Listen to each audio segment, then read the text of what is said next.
Hello guys, and welcome to another soft-spoken creepypasta video. This time, I'm going to be reading to you a creepypasta called The Seer of Possibilities. The story is from January 26th, 2015. Let's begin. Sometimes otherworldly beings find interesting ways to try and contact you. They might use a Ouija board, or maybe come to you in a dream, or sometimes they speak through another person. They each have their own style and preference that's particular to them. The one who contacted Jack spoke to him through his computer, or I guess you could say the communication was through one-screen text. The first time it happened, Jack had been sitting at his computer playing solitaire. A blinking red light from the router indicated that his internet connection was down again. This was at least a weekly occurrence, and Jack was getting used to this spotty internet service.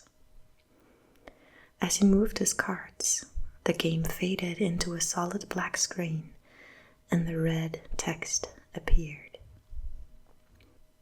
"Hi Jack, I need a favor from you. You are a very special person, and I know you'll help me. I can't ask this of just anyone. I really need your help." Jack paused for a second. The router light was still blinking red. Is this some sort of joke? He couldn't help but wondering. Several months later, the message continued. "Yes, Jack, I know this is weird for you, but I don't want you to worry. This is just a small, easy favor I need. I'll make sure you're rewarded." Now nearly in a panic, Jack reached around and pulled the internet cable completely from the wall. "Still here, Jack. I don't want to waste any more of your time, so I'll get right to what I need. Tomorrow, when you go to work, I need you to move the large potted plant that's next to the elevator on the ground floor. All you have to do is pull it out 3 inches from the wall. If you do it at 8:17 a.m., no one else will be in that area." Jack sat there, refusing to respond, still trying to figure out what was happening. The writing continued. "Look, Jack, I'm asking you because I know you'll do it. You won't let me down. You're special. We'll talk tomorrow." Jack pulled the power cord from the wall and the computer went blank. Did that really just happen? He thought. Still shaking from the experience, he took a warm shower and got ready for bed, convincing him that he'd either had some crazy dream or that it was just some sort of elaborate joke. But who would play that kind of joke on him? He didn't really have friends or enemies. He woke up the next morning feeling refreshed. Work would start at 8:30 a.m. and Jack was never late. He pulled into the parking lot at 8:10 a.m. Normally, he'd just go right in, but the message had told him to move the plant at 8:17 a.m. Was he really going to do it? Overnight, Jack's fear had turned into curiosity. Let's say he moved the plant. He wouldn't be doing anything wrong or illegal, right? In Jack's mind, the most reasonable course of action was to move the plant. He'd do it, nothing would happen, and he'd be able to put this whole crazy matter behind him. 1 minute before 8:17, Jack left his car and walked towards the building. He entered the foyer at the exact time he was supposed to. The message was right. Nobody else was around. Odd, Jack thought. The building was normally busy at this time of morning, but this temporary lull had been accurately predicted. Fine, let's see what happens, Jack muttered to himself. He walked up to the large potted plant, placed firmly between 2 elevators in the lobby of the 10-story building. The plant looked like it was fake, a decoration people passed every day without really noticing. It was heavier than Jack realized. He put some might into his effort and pulled the plant out 3 inches to his best estimate. He stood back and looked at the plant, then looked around the lobby. People were coming in behind him now, and the lobby was starting to fill up again. Nobody seemed to notice. The plant was in a slightly different location. Nothing seemed different at all. Jack skipped the next elevator and waited. Waited for something. But nothing happened. Finally, Jack entered the elevator and made it to his 7th floor cubicle, on time, like always.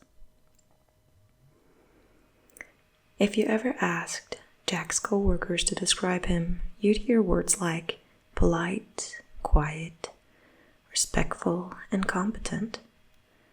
And while those words were all accurate, they gave little indication of the truth. The truth that Jack really didn't like most people. That's not to say he disliked them, just that he had very little interest in getting to know them or being their friend, save for one. Allie, the girl who sat 2 cubicles down from him, was the only person he wanted to know more about. With her big smile, blonde hair, and beautiful figure, Jack was very interested in learning all about her. Despite his lack of success with women in the past, he was actually doing a fair good job getting to know her. Every morning as he passed her cubicle, he'd stop for a chat. The chats were 1 minute at first, then 2 minutes, then several minutes. Jack was surprised that she actually seemed to like him. On this particular morning, their daily conversation lasted only a couple of minutes. As they exchanged their morning greetings and talked about Allie's wild night out, the elevator doors opened behind them. Out hobbled James Bentley, the boss of both Jack and Allie. James' loud complaining could be heard throughout the office. "My damn foot." "What happened, James?" came the mumbled queries. "It's that damn plant they have in the lobby. I ran right into it and twisted my ankle."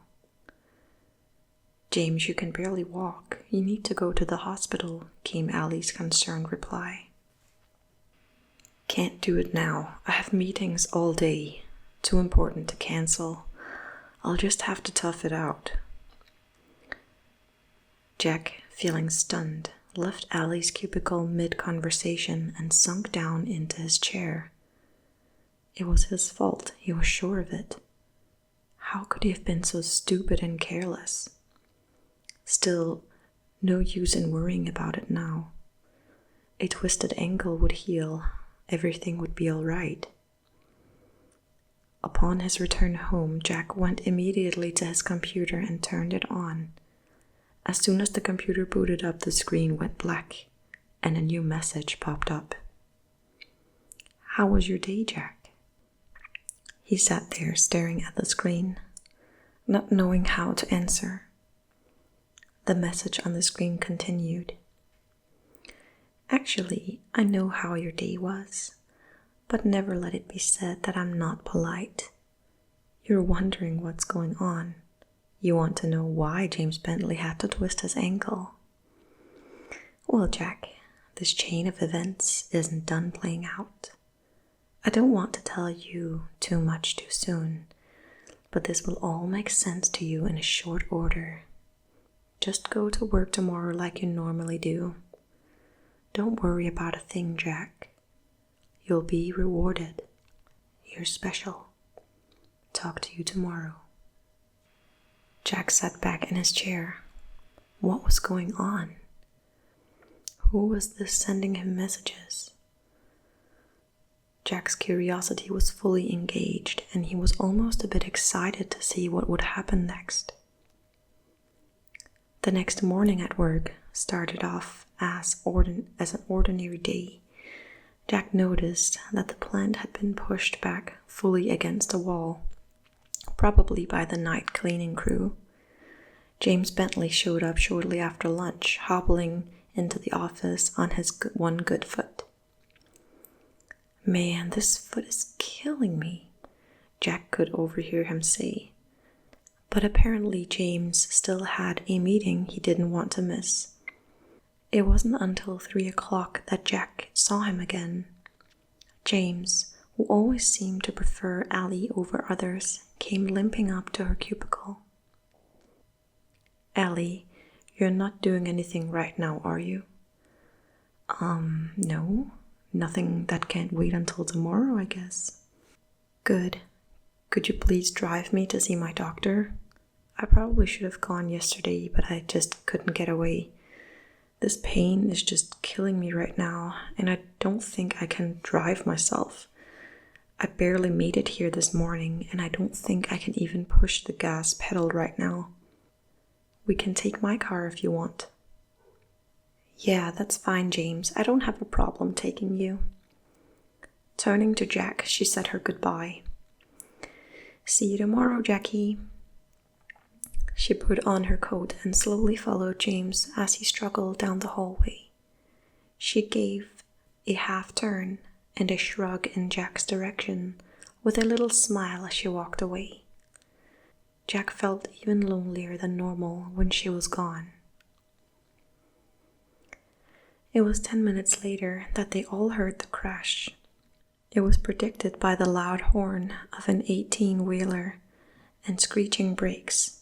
The collision itself was a sickening thud of two large metal objects colliding. Even on the 7th floor, it was loud. The office workers gasped and ran to the windows. "Is that James' car?" one of them asked. "Hard to tell from up here," someone responded. "It's so banged up." The horrifying implication of what just happened came to Jack immediately. No, he thought. This can't be true. Shaking all the way, he ran to the elevator and went to the ground floor along with several others from the office. Some of them were crying. As they joined the growing crowd around the scene of the accident, Jack could hear the far-off sound of emergency sirens. Looking past the gawkers, he could see that the 18-wheeler had hit James' car broadside. Its driver had been thrown out onto the pavement, where he lay motionless. James was sitting in the passenger seat of his car, motionless, but with a surprised look on his bloody face. Jack couldn't tell if he was alive or dead. The driver's side, where Allie was seated, had taken the hit. The space she'd been occupying had been compacted to a third of its original size. Allie's head was smashed open, and her twisted body was broken and battered. The crowd was stunned. Tears, screams, sirens. That was all Jack could hear. Without going back inside the building, Jack ran to his car and drove home, angry and sad. He made the journey home and to his computer. There, the machine sat. He wanted to turn it on, but was afraid of what he'd find out. Was he really the one responsible for Allie's death? The whole chain of events had started with him. He knew he was to blame. Jack reached for the power button and then pulled his hand back. Finally, after several minutes, he found the mental strength to turn it on. The screen flickered and then went black, and the familiar text started appearing on the screen. No, Jack, it's not your fault. I know you're blaming yourself, but all people die eventually, some just sooner than others. Jack stared at the screen. He resisted the urge to throw the monitor to the ground. After a moment, the writing continued. Jack, I'm going to tell you something, and I really need you to seriously consider everything I'm about to say. You thought you were in love with Ellie. The truth is you just wanted to fuck her. And please excuse my language, but every once in a great while it's best to be blunt. Jack, she wasn't the one for you. She would have made your life miserable. Yes, you would eventually found the courage to ask her out. She actually was interested in you. She thought you'd make a good project. Sad, really, for her, not for you. I want you to think back to all the things she told you. Why did her last boyfriend break up with her? Because she cheated on him, Jack mumbled under his breath. Because she cheated on him, Jack. The same thing she would have done to you. She would have made you happy for about 2 months, and then miserable for the next 4 years, sneaking around, laughing at you behind your back, spending all your money. Once you finally got rid of her, you would have been so jaded that you'd never date again. This is true, Jack. I see all future possibilities, the ones that come to pass and the ones that don't. You've seen how she really is, Jack, but you let your lust for her blind you to the truth. Together, you and I have made sure you avoided that path. One more thing, Jack. This isn't done playing out yet. There's more to come. No. Fuck you. You killed her, Jack screamed and threw the monitor from the desk. It landed on the floor and sparked out. Jack got barely any sleep that night, and the next day he wasn't sure he wanted to go to work. But the last words he'd been told had piqued his curiosity, and his anger had somewhat subsided. No work was done that day at the office. The company brought in grief counselors. People shared their thoughts. They cried. They hugged. James had actually survived the accident, but was in a coma. The doctors thought he might recover eventually, but nobody was sure. Late in the afternoon, Jack was approached by Diego Salbarra, the head of the division. Diego was blunt and upfront, and he offered James' position to Jack. Technically, it would be a temporary promotion, but James wouldn't be back anytime soon. Diego promised him that the promotion would be made permanent once enough time had passed. Let's keep this low-key for now, Diego told him. I know it might seem quick, but the Lancaster project James was working on can't be stopped. It's too important to the company. I need someone in charge right away. This can't wait. Stunned, Jack accepted the promotion. He left work with a strange mixture of feelings, not really sure how he felt about anything. On his way home, he stopped at the electronics store and bought a new monitor. He made it home and powered up the computer. Once again, the writing came on the screen. Jack, I want to be the first one to congratulate you. I'm proud of what you've accomplished. Jack stared at the screen. Jack, I have to ask your forgiveness because I haven't introduced myself yet. I'm called the Seer. Like I told you before, I see what will be and I can see what can be. It's a very powerful gift I have. But you know what, Jack? For all my power, I still can't do anything corporal. I can predict, I can see, and with enough effort, I can even communicate. But I don't have a body. That's something that was taken from me a long, long time ago. That's why I need you, Jack. I'm an artist of sorts, an artist of human manipulation. You'll be my paintbrush and my canvas. I want you to work with me, Jack. It's all very simple. Just perform simple tasks for me from time to time. Jack was becoming more and more curious. And Jack, before you give me an answer, I want you to know a couple of things. First off, I'll never lie to you. Secondly, I'll never ask you to do anything which, taken by itself, is wrong or illegal. Yes, bad things will result and sometimes people will die. But they're going to die eventually anyways, right, Jack? And the bad will always be balanced out by something good happening to you. Jack winced at this last idea, but he fought the urge to turn the computer off.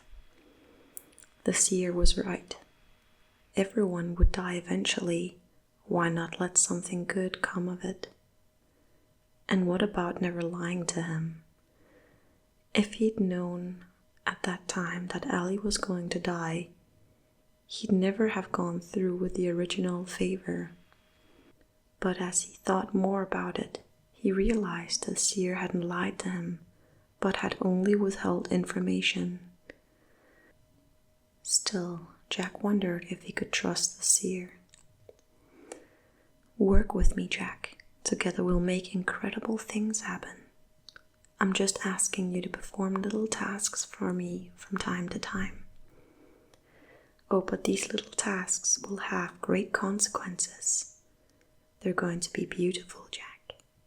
And they'll always end with a reward for you. That's the beauty of my art. One single task produces something bad and something good. Oh, one last thing, Jack. I can see you're having trouble with this. If I stopped talking to you right now, it would take you about 2 weeks to decide to join me. But you know what, Jack? You would join me. That's right. You're going to say yes.